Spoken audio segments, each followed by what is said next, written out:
In this video, I'm going to introduce our work on efficient non-myopic batch active search. Many real problems involve searching for value items from a large pool of candidates in an iterative fashion. Drug and materials discovery are two typical examples. We formulate this problem as an active search. Suppose there is a big pool of unlabeled points. A few of them are positive and most of them are negative, and you want to identify the positives. Now suppose you have an inference model that gives the probabilities of each point being positive.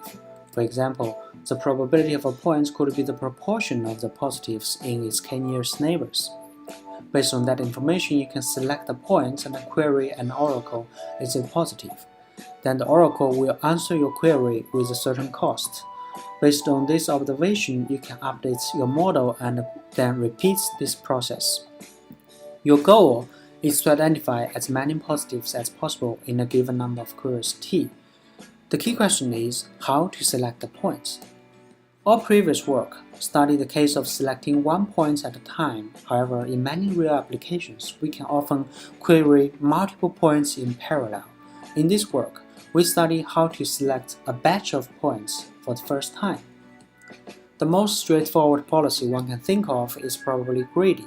That is, always choose the points with highest probabilities.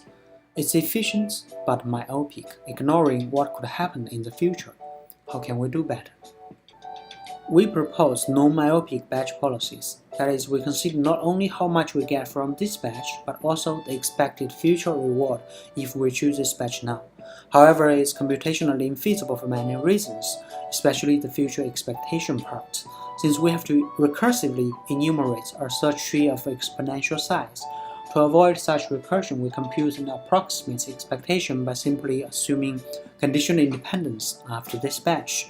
This idea has been shown to perform well in sequential setting. We adapt it to batch setting now. Note, one remaining challenge is the combinatorial search.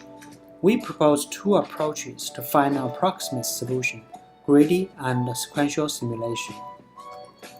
Empirical results on drug and materials discovery datasets show that our non-myopic policy can identify significantly more positives than myopic policies.